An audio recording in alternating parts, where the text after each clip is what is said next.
For the last 150 episodes, this is something that I knew I had to put together. An environment for recruiters to grow. Kicking off September 15th is the Elite Recruiter Community. And here's the thing, all the previous summits, all the future summits are going to be part of the community. Finish the Year Strong, the Firm Owner Summit, the Sales and BD Summit, the AI Summit that we just had are all going to be part of it. On top of that, we're going to have roundtables. We're going to have split opportunities. We're going to have a place where recruiters can connect with other recruiters and grow. Starting September 15th, the founder pricing is going to be $37 a month. That will lock you in for $37 a month, where you can get access to all the previous summits and all the future summits. At the end of September, the price is going to go up to $49. So make sure to lock in a founder pricing now. Get excited about growing, get excited about connecting, and let's go crush our dreams together. Coming up on this episode of the Elite Recruiter Podcast. Basically, grew up in a poor household. My mom's a drug addict. My dad's an alcoholic. Didn't really have much of an opportunity that everybody else had in my circles. What is actually working when it comes to business development? What's working? Well, surprise, surprise. I'm going to say phone calls again.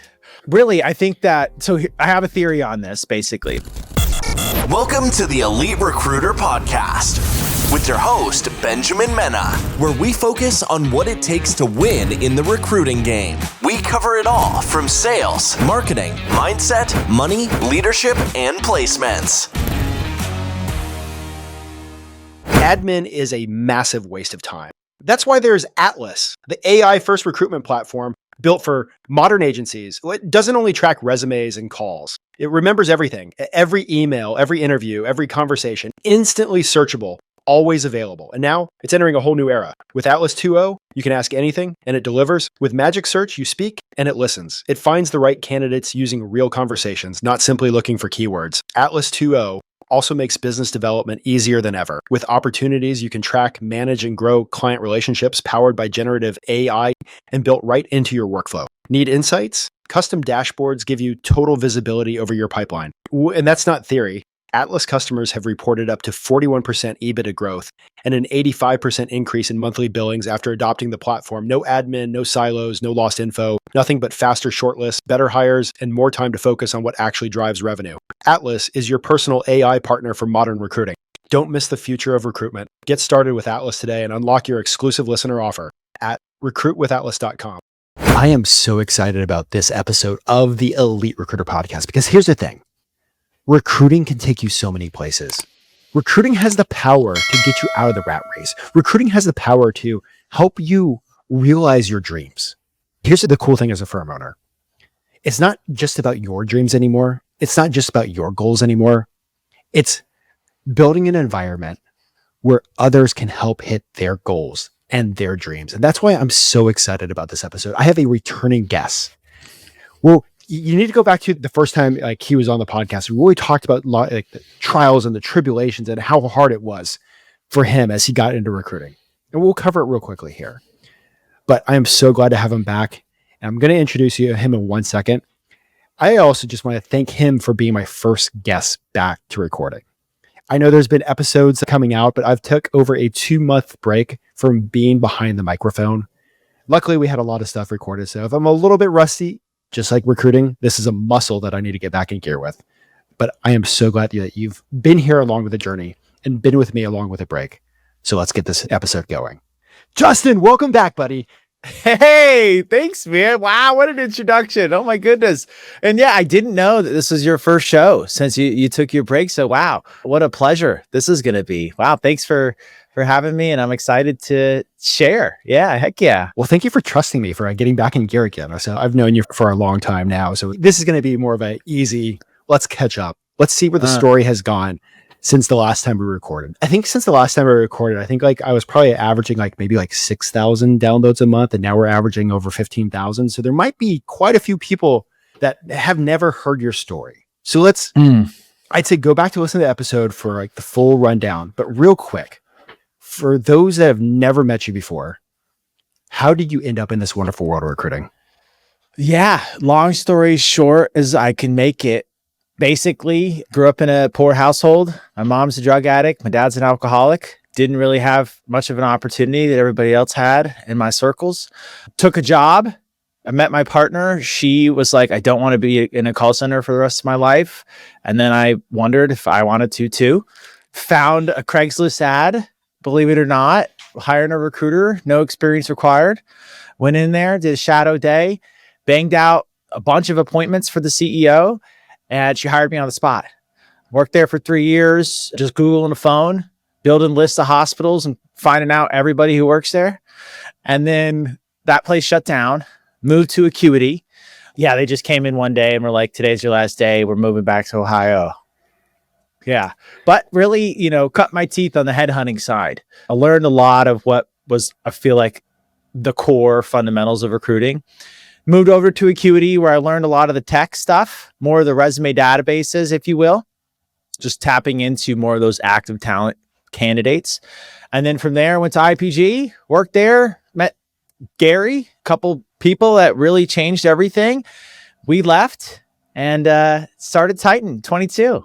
And how big is your team like at the time of this recording? Yeah, we've got 20 team members total, including Gary and I. That's awesome. And you guys have only been around for how many years? It'll be 3 years in October, man.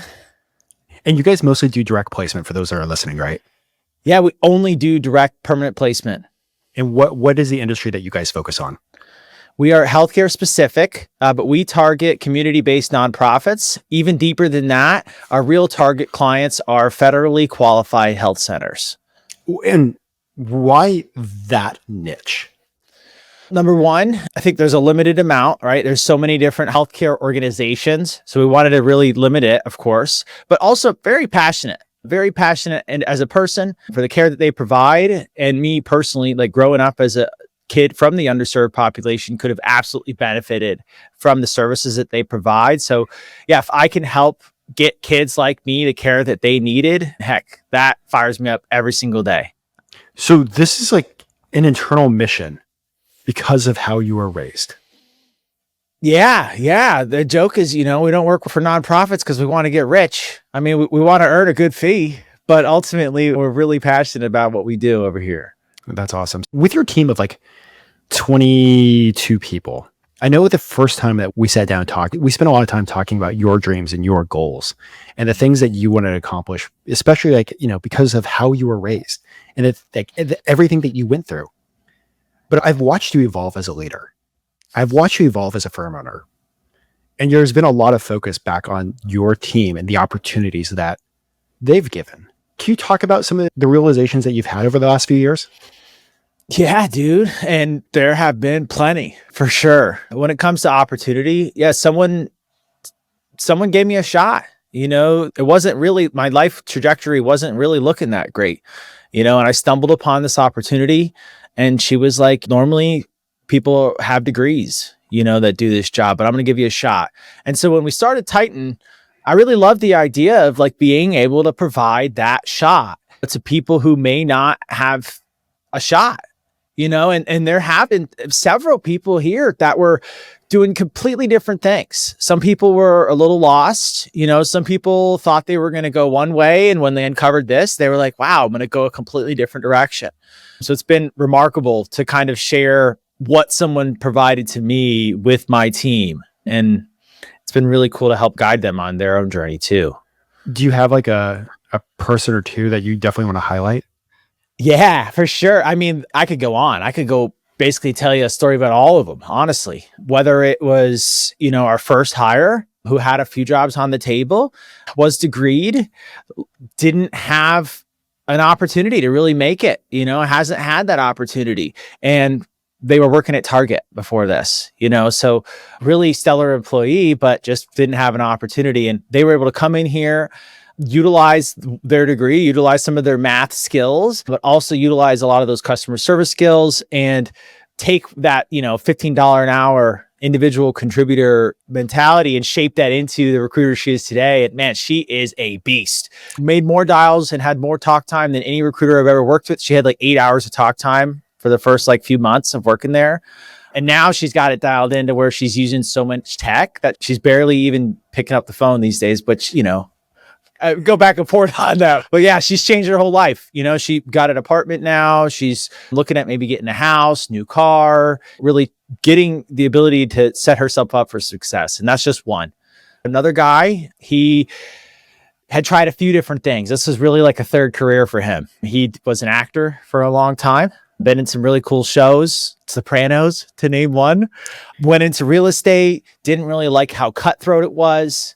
And, you know, there are recruiting agencies that are like that too, but we're not like that. And he came in here, he saw an opportunity to really make a difference. You know, he's on the older side of the younger side, if that makes sense, you know, and was really just feeling like he hadn't found his thing or hadn't been really given a true shot.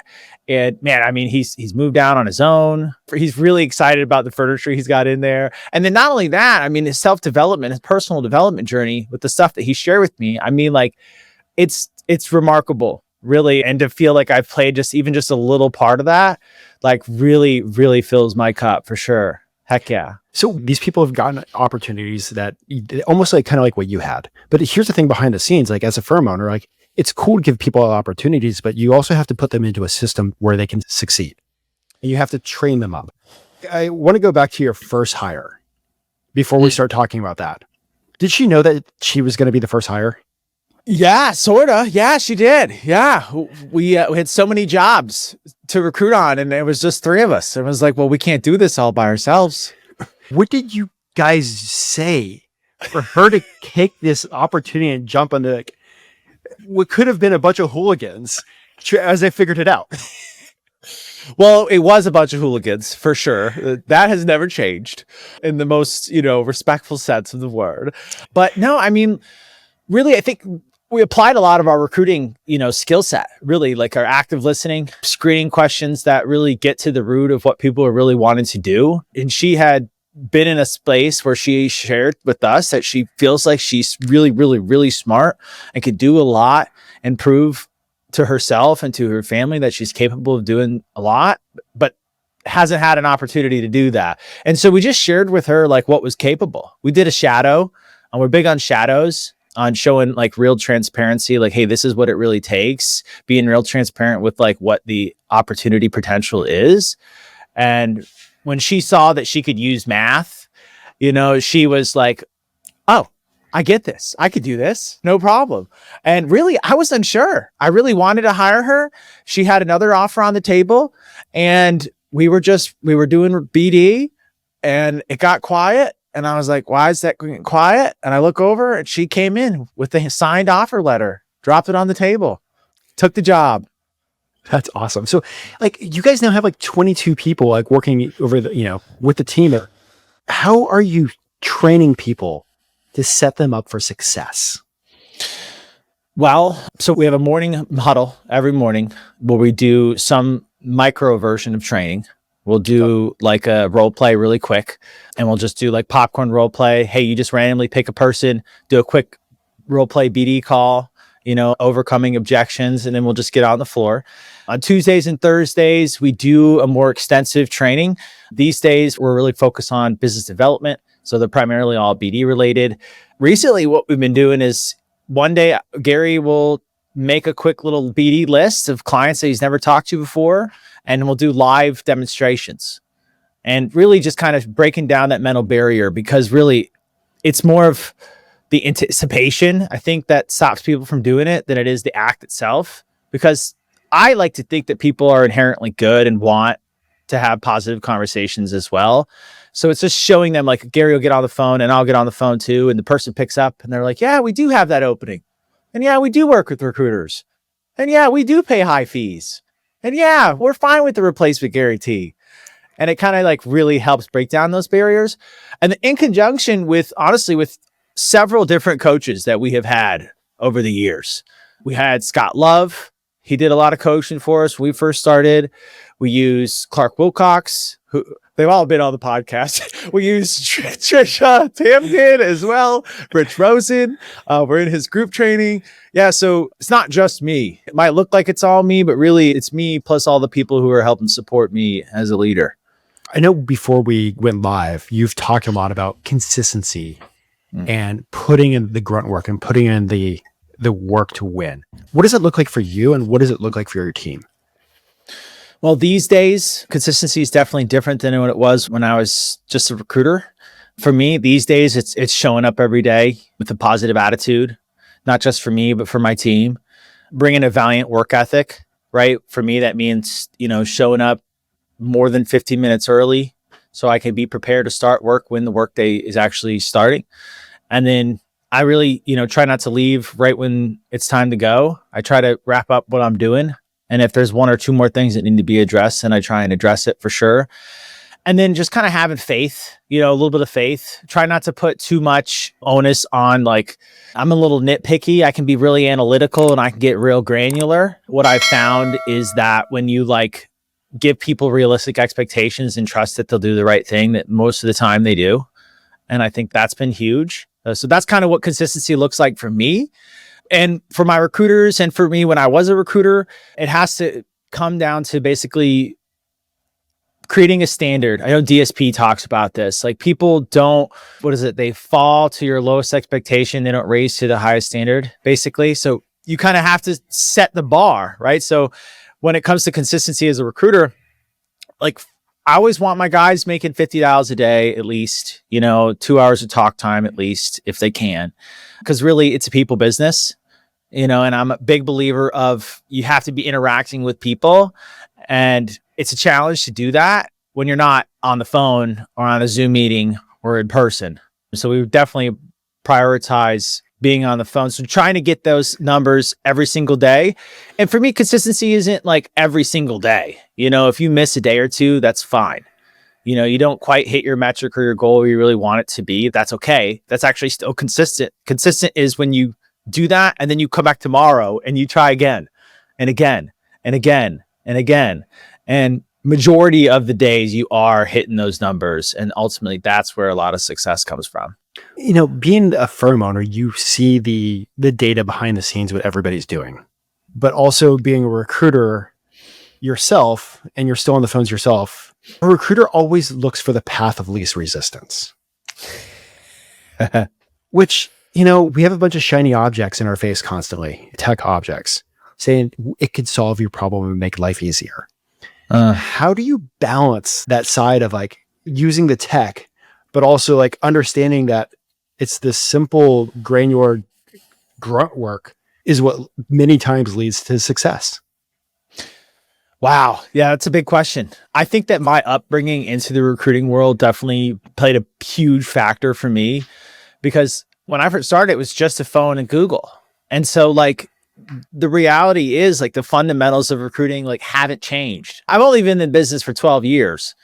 But I know people who've been in the business for 25, 30 years, and everybody's saying the same thing, man, really. You got to get these people on the phone. And so how do we combine technology? Well, when we first started, I'm a big nerd. I'm a big tech guy, no shame in my game. And I've scoured the 15th page of Google, and I found tons of information. There's a lot of publicly available information out there that you don't necessarily have to buy. That I know companies that's where they get it too. And so we found it, we put it in our ATS, and right from the jump, we were able to just go ahead and get in the Crelate. And if I need to find a nurse in Tampa, well, boom, there's 500 of them. All right, well, let's dial it down a little bit. Let's find people that have this much years of experience or this specialty or what have you. Okay, well, boom, there's only 45. Well, okay, that's more digestible. I can call, text, email all of them, multiple times until I talk to all of them, and then pass the bad ones and get the good ones over to our client. Okay. So real quick, it sounds like you've market mapped everything, your entire industry. Yeah. Oh yeah. I definitely want to talk about that too. How we're doing so well in our niche. Well, we've identified every single potential client within our niche first. I had a theory. It's there's about 8,000 counties in the country, right? And there's about at least an FQHC per county. Some cover other counties. That can't even be that many. So I was let's build a list. So there's publicly available lists out there, and you can scrub those lists to get exactly what you need. And yeah, we've dialed it in, and then we put all those people into our database, the organizations rather. Some people we could find publicly available information, but basically every time we're either recruiting or doing BD, if we uncover somebody at one of those FQHCs, we're putting them into our field, the related people field in Crelate. And so like I have org charts basically of almost every FQHC in the country. And so if there's a job that's available, I know who the hiring manager is, I know who the decision maker is, and I know who's feeling the most pain. And so those are my contacts and I hit them up directly. Okay. So with this market mapping that you guys have done, did you guys hire like a sourcer to do with this? Or is this like you guys pounding the phones and looking for information while also making BD calls and making recruiting calls? Yeah, bro. It was all me, really. As far as the data side goes, I really got into Crelate. I thought Crelate was super cool, and I love how we could import our own data, at scale. Once I found these database and these lists, it was just when we first started, we didn't have any jobs to recruit on. So all we did was BD. But once we started getting some jobs, then we only did 2 hours of BD a day. And then we would recruit on those jobs. And then I would just basically, someone would say, hey, I need licensed clinical social workers in Spring Hill, Florida. And then I would go to the freaking scour the earth to find everyone I could find on a list somewhere, maybe combining lists too sometimes, put them in there. And then after a year and a half, it was like, well, we have everybody in there except for all the new grads. Those people keep graduating. So got to keep figuring a way to get those people in there too. You'll figure that one out. I mean, maybe AI can help you with that, but it's in. Oh yeah, we're getting there. So like you've talked a lot about BD. What is actually working when it comes to business development? What's working? Well, surprise, surprise. I'm going to say phone calls again. Really, I think that, I have a theory on this, basically. About a year ago, we were utilizing email sequencing tools, right? And we were having crazy amounts of success. Like, I put up a list of 500 people, I blast it, 20 of them would respond. Maybe 5 of them turn into meetings. A handful of those are actually paying clients now. And so nowadays, I think when I blast 500 people, you're lucky if you get one. Maybe on like the 8th outreach, you might get a couple not interested. Maybe somebody says, I don't need help with that job. You can help with this job. And so what my theory is, with AI rapidly growing, I think people, including myself as an individual, just a person, I'm getting blasted constantly now by AI generated emails that if you get a few of them, which I've gotten thousands, you can know instantly that I'm in somebody's campaign, basically. And this is the email that was randomly generated. So I think everybody got access to sequencing tools, basically. And then they all, wanted the path of least resistance, as you put it. Started using AI. And so one of the biggest differentiators is really pick up the phone and then sending one-on-one personalized emails. What we found, basically, if you use a sequencing tool, I think that Google and Microsoft are really wisening up to like how frequent emails are sent, the language that people are utilizing, and people are saying, a one-to-one email right now, just like if I just pulled up your email and sent you a one-to-one email, my deliverability is like almost 30% better. And so, just pick up the phone too. A real human voice, is going to be a big way to differentiate yourself. AI there are AI companies making phone calls, but they're not supposed to. And it doesn't sound, human. And I think if you're a real subject matter expert, you can really separate yourself on a phone call. And a voicemail too is just a way to get them to call me back or, to start the conversation. So we definitely leave voicemails. So what is just for those listening, like I know it's your space, but what is a voicemail that actually gets a BD voicemail that actually gets a call back? What does that sound like? Yeah. So I have 2 theories on this. One, you either go full transparent and it's just a numbers game. Hi, it's Justin with Titan Placement Group. The reason for my call is regarding your open licensed clinical social worker position. We just wrapped up a search in the Tampa Bay area. During that search, we've uncovered some talent that I believe would be a good fit for your organization. Give me a call, right? That's like standard, super transparent. I am who I am. No ruse, like it's a timing thing. Basically, if they're already having conversations about recruiting, then we could talk about it. And then if I'm just trying to get them to call me back, hi, Ben, it's Justin calling about the LCSW position. My number is 941, et cetera, et cetera, et cetera. And basically they think I'm the candidate. I never said I was the candidate, but they think so. And so they call me And then they're like, hey, you called about this job? I'm like, yeah, I did. How long's it been open? And then they, I start doing an intake. And then halfway through, they're like, wait a second. Are you a recruiter? And I'm like, yes, I am. And they're like, oh, okay. And then you kind of have to navigate that. But those are the two ways that we've been really getting some traction. Okay. And because of a few guests have been talking about being back on the phone again for business development calls, because it's working. It's like the old school is the new school. Are you down for sharing, like, if you actually got a hold of somebody, what a BD call would look like? Like a role play with myself? Yeah. Yeah. So calling in, right? Basically, if there is a gatekeeper, I always just say, hi, it's calling about this job. Do you know who I can talk to? I'd say 75% of the time, they're so busy. They're just like, oh yeah, that's Ben. Get you over to Ben. Hold on. Sometimes they'll go like, oh, what is this regarding? And I just say, calling about the LCSW job. And then half the time they just send you right over. Another half the time, if they're trained really well, they're like, who are you? I'm like, I'm Justin. Usually that works too. Sometimes they're like, Justin with who? And I'm like, Justin from Sarasota. And usually that works. But sometimes I will just be like, hey, I'm calling about this job, if they get really, really deep into it. But if I get through the gatekeeper, usually get HR or the hiring manager, the person who's directly involved. I'll still hit up the CEO, but they don't answer. Usually I catch them on their cell phone, but they don't like that if it's an initial reach out, at least from what I've found.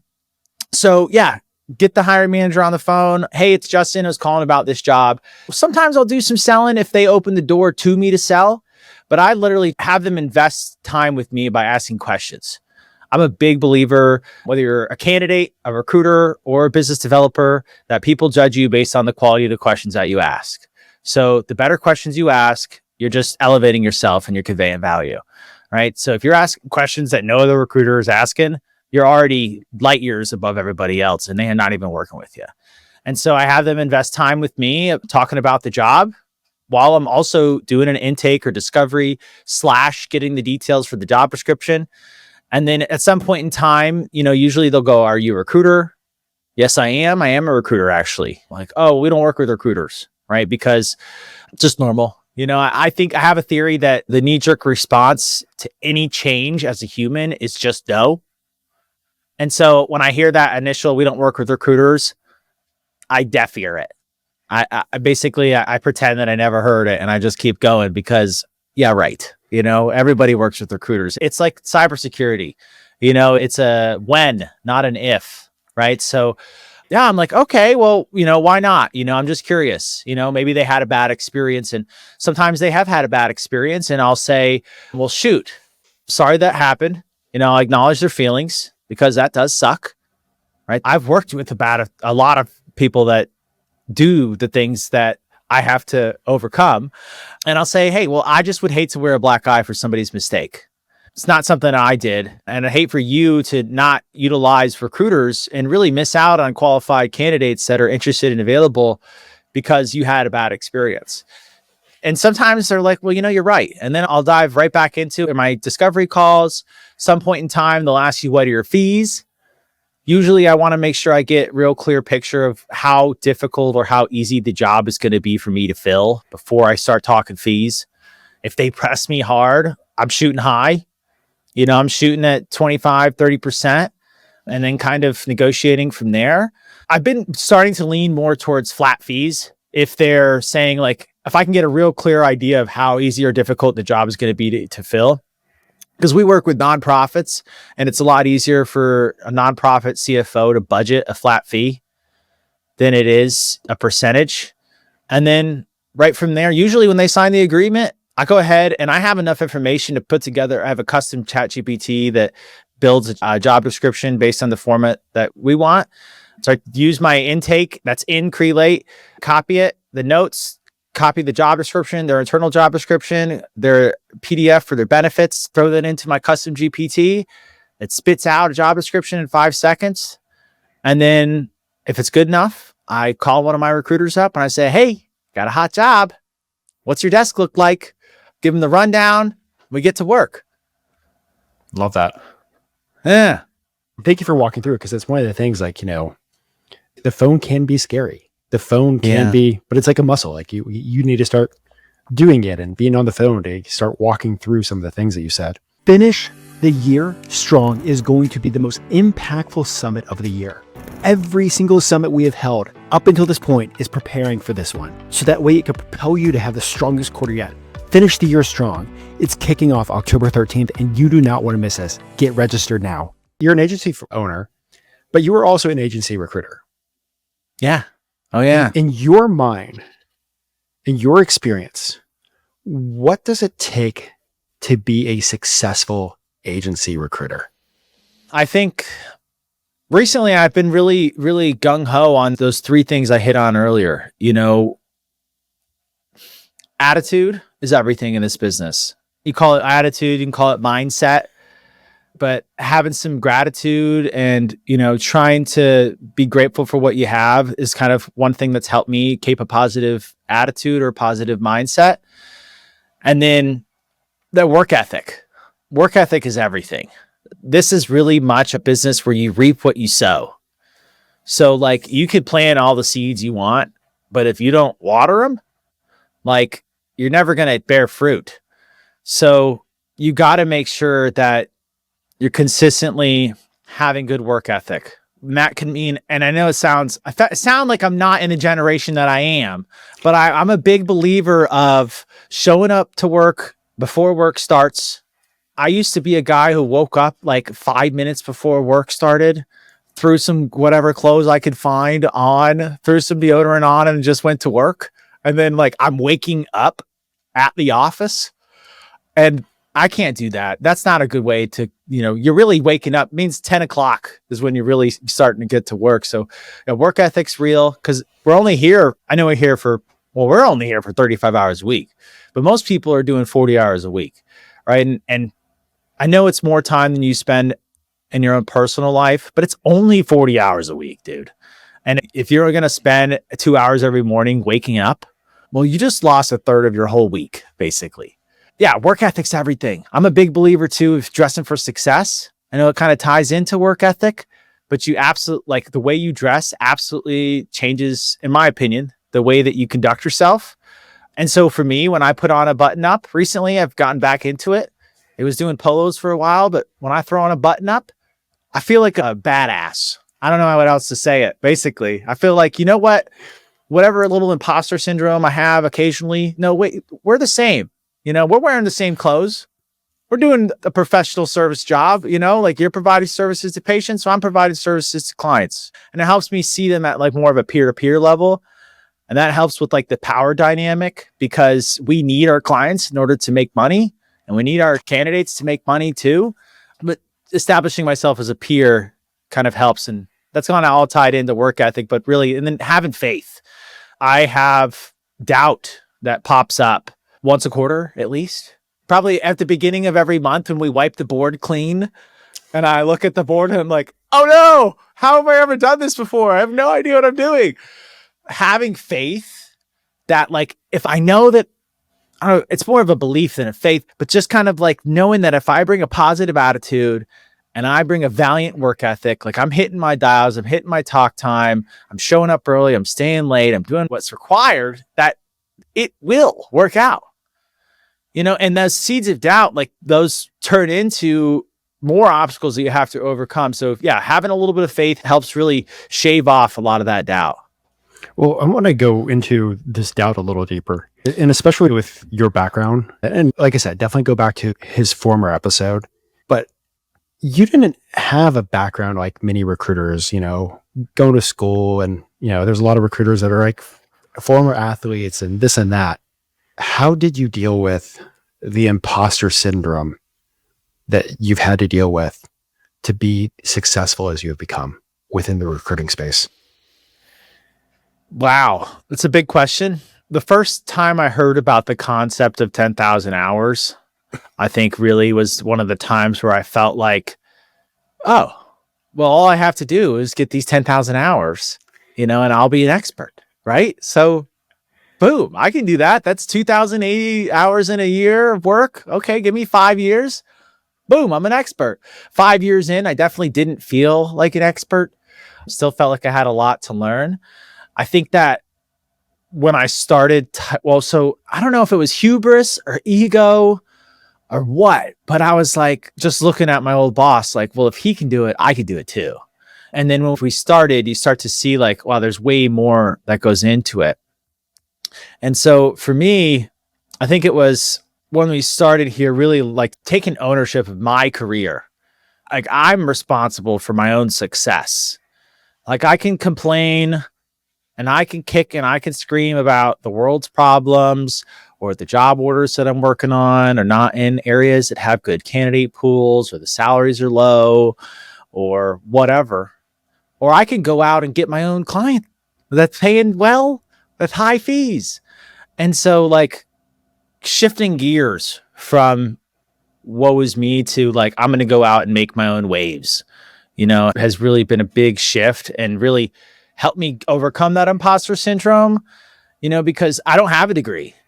And sometimes I wonder if that would have helped. But ultimately, I know that if this all disappeared tomorrow because of my career, if I lost everything tomorrow, as long as I can still talk and operate a phone or a computer, like it's going to be okay. Like I know how to generate revenue. So that's helped me with imposter syndrome. Just kind of self-esteem. Oh, that's one thing I want to talk about with you too. My old therapist told me that self-esteem was built by doing esteemable things. And she said, the number one thing that you can do to negatively impact your life and in your productivity is to break promises that you make with yourself. Right? So don't do that, because every time you make a promise to yourself and you do it, you're building self-esteem.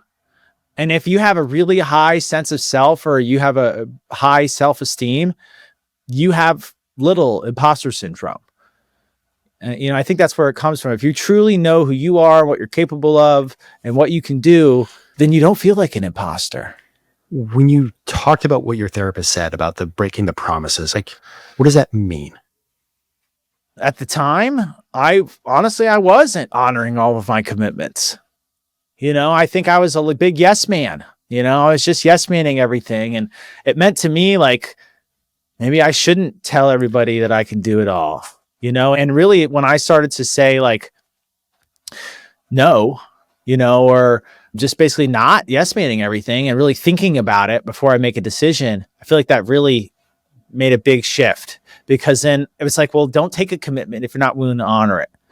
And so if I make a commitment these days, I am with all intention in me going to do my best to make it happen. Now I don't honor every single one, but I know now that if I get to a point where I know I'm not going to be able to, I address it and I handle it instead of trying to overpromise and underdeliver. I know this has been awesome, but before we jump over to the quickfire questions, is there anything else that you want to go deeper on that we've covered? Yes. I do want to talk a little bit about, trials and tribulations. Okay. There's a lot of people, I know that there's a lot of people who listen to your show that were just like me, that are looking at their boss and thinking, one of these days I'm going to leave and I'm going to start my own business. And maybe you've got a buddy or two that you work with on the team that you think, I'm going to start a business with them. You might think, well, it'll be easier because I have someone to lean on. And it very well could be. But I've really started to think about these partnerships as I recently got married. So a marriage, think about that, because if you want to start a company that you're going to be working out forever, well, then that relationship that you have with that partner is going to be forever. So I think do a deep dive on yourself, on like what, if you're going to go into a partnership, what is it that you really want out of a partnership? What the expectations would be. And I'd really recommend getting real clear with yourself before you explore having a, relationship with somebody else. And then if you do decide, just be cautious, be careful, keep track, take notes, document everything. Because ultimately, like, it's a really big decision. I mean, when we started Titan, there were 3 business partners, and really, I thought it was like a marriage. I thought we were the 3 of us were going to be happy forever. And so yeah, that's pretty much it. Now there's two, and that's pretty much all I'm going to say about that. But I would encourage everyone to be as cautious as you can and really take a magnifying glass or a look in the mirror too, to identify, if it even makes sense for you to be in a partnership with somebody. And then if you do, like, can you trust this person, like, with your life, basically, because it's your livelihood. So yeah, that's just the one little thing I wanted to touch on. I think it was years ago I spoke with a lawyer and he kind of joked around. It's easier to get out of an actual marriage than a business marriage. Yeah, no kidding. But I think you hit a point. It's like, I remember when I was going off my own, like I actually was looking for potentially a partner. I don't know if it was like just if I wanted a running buddy, which, now I know the community, I could easily find a running buddy, or I was looking for somebody to cover the gaps where I was most afraid. I know we all talk about like the things that we're good at and the things that we're not good at. And, now I know like it's probably smart to hire for some of the things I'm definitely not good at. But I know early on, it was, at least for me, when I was looking for a partnership, I was looking for somebody that could do the things that I was afraid of. And the biggest thing that a lot of recruiters are afraid of? Business development. Isn't that true? I think you're right, man. I wasn't, I think some of those tough conversations, those tough, like, human to human conversations that you have to have as a business owner. I don't know, like, for some reason, if there's a screen or there's a phone, I feel like I can be somebody else on the other side, and I could be that version of myself that can handle those situations. But yeah, I know for a fact, dude, when I first started, or when I was thinking about quitting in April 2022, I knew that was something that I, struggled with and may not be able to do to the best of my abilities at the time. So yeah, I know that one of the business partners, that was the skill set that he had. Wasn't afraid to jump in there and have those really hard conversations. And yeah, for the first few years or first couple of years, man, I mean, like, I leaned on that person a lot to have those conversations until I built my own ability, or self-esteem, if you will, to have those types of conversations. And dude, you're so true that I've learned that I'm not good at everything. And there's definitely areas that we, need to hire experts on. That's for sure. Yeah, with you on that. So jumping over to the quick fire questions, and I know we kind of like walk through some of the answers for some of them, but so I'm going to mix it up. I know you're training for the Disney Marathon. Yes. I don't know what I was thinking. Oh no. Has being committed to exercising, has that had an impact on your recruiting? Absolutely. 1,000%. I feel more locked in when I'm on a training plan than I do when I'm just winging it. I don't know if it's just like having a structure to, maybe it's just like one less thing that I have to think about, or if it really is like the Saturday long runs, dude. Those are like the bane of my existence. And nowadays I'm waking up at 5 o'clock in the morning like I would on a weekday, so I don't interrupt my family time. And dude, it's hard. Yeah. So when I'm doing like really hard shit, like I feel like a badass. And then I come home and I'm like, oh, it's 7 a.m. I got a whole day ahead of me. And then, yeah, dude, that carries on to all the way up to Monday, and Monday I'm like, everyone's like, what'd you do this weekend? I'm like, well, I ran 8 miles, and to a marathon person, they're like, whatever. But to a normie, dude, they're like, oh my gosh, dude, you're the Flash. They don't know I'm like 12.5 miles right now, but hey, we're doing hard shit over here. Love it. As a firm owner, you have to start finding ways to stand out. You created a podcast for your industry. Yeah. What advice would you give to other people thinking about starting a podcast for their niche? Well, if you're thinking about it, you should already have a podcast going. Really, I want to thank, Benjamin for really, pushing me to start my podcast. First and foremost, if you're thinking about it, definitely do it. It's not as difficult as you might think it is. If you're already doing Zoom meetings, it's that difficult, basically. If you're using a platform like we're not sponsored, but Riverside, it's basically AI meets production studio meets Zoom. And Between those three things combined, you can just send a link like you would send a Zoom link, pull someone into a meeting, hit the button, and get talking. Benjamin, actually, you encouraged me to do something that sounds like similar to kind of what you're doing today. Like if you're just starting out or you're taking a break, call one of your buddies. Call one of your buddies and do a Zoom meeting. Do a Zoom meeting with them, hit record, and then upload that sucker. The first one doesn't have to be on all the platforms. I'm a big believer too of just getting out there and just doing the thing. If you don't mind, there's a study that they did. It's in, I think it's Good to Great, maybe not. It's in one of those professional development books, but they did a study with a photography class of 100 students. I'm paraphrasing here for the story's sake. 50 of the students, you're going to be graded on one picture for this semester. So the picture better be damn good. And the other 50 of the students were like, you're going to be graded on 100 individual photos. So, you know, they better be damn good. And so the question was, who took the best photo? And most people would actually say the person who had all semester to take one picture. What they found is that that wasn't the case.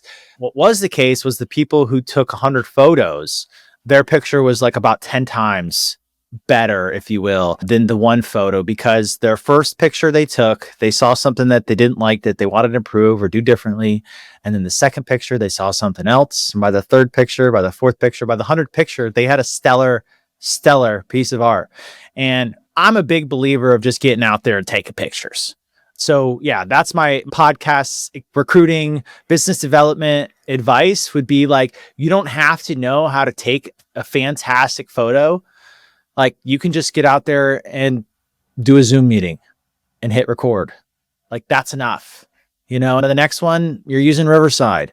By the next one, you've got a ring light. The next one, you've got a Rode microphone. And then you throw up some acoustic panels, and then you got a real deal operation. Awesome. Looking at your desk, looking at your agency, do you have a favorite tech tool that you can't live without? Yeah, I was trying to think of something cool to share with everybody so they can go hit up Google and go find a new tool to find candidates. I'm a big fan of applicant tracking systems. I know this is what every owner says, because I remember they used to say it to me. It's like, put your notes in Crelate. We got to use that information later. It's important. Put your notes in Bullhorn or Brightmove or Zoho or whatever. And now I absolutely 100%, if you're going to be dominating a market like we are, like how important having all those notes and conversations are, because we are sometimes placing the same people. We are absolutely talking to the same people multiple times about various positions. And so we got to manage those relationships. We have to manage our reputation. And really it all comes down to, and follow up. And that all really is just coming from working out of our ETS system. We're big on like Indeed, though. I know it sounds crazy, but my first thought process is, well, maybe it's not that crazy. Where are people actually going when they're looking for a job?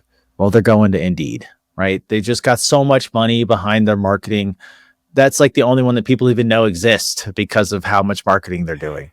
You know, there's ZipRecruiter, but they're okay. Maybe for some specialty fields, like I've heard trades, you know, there's a lot of people that are for trades like plumbers and HVAC and electricians. Those people are on Zip. Maybe they're on Indeed too. But the healthcare side, But Indeed, yeah. Oh man, we're in there. Well, because a lot of our clients, they might have a job posted. And this is where we find the most success is they have a job posted on Indeed. They're posting and praying. They're posting the job and they're praying someone good applies. Well, we go out on the back end of Indeed. We can look on. So let's say someone got yelled at by their boss today. Tonight, they're on Indeed. They haven't applied yet. So a lot of the money we make is literally just going, hey, candidate, I've got this job that I think might be a good fit for you. Before they've had an opportunity to apply or even see the opportunities that are available. And like, sorry to say, but yeah, recruiting is the race to the finish line. And yeah, we get a hold of these people before our clients do. And that's how we make a lot of placements, even though that they're active talent. And I know that there's controversy on that for sure. I mean, sometimes active talent's good talent. I think that's one thing that I think recruiters, we always talk about the passive talent being the absolute best, but sometimes great talent got yelled at. Well, sure. Yeah. And just because they got like, I mean, if you've seen the last couple of years, I mean, plenty of people got laid off, and I don't think people should be penalized because of that. So I understand that for sure. Absolutely. Well, I know we talked about one of the challenges that you've had this year, just shortly, but here's a question for you, just looking at like the firm ownership and where you guys have grown and gone to. You're in a different place now than when we first spoke and we first did the podcast interview. If you could go back to those very early days of just getting launched, like what would you go back and tell yourself? I'd say slow down maybe a little bit. Like I know I wanted, sometimes I still do like that 50 staff members, 10,000 square foot office that we talked about. And I think like as a younger guy, maybe, I don't know if it's generational, like I wanted it now, and I think we kind of skipped over like some SOPs and like really dialing in our screening questions or like really dialing in our business development.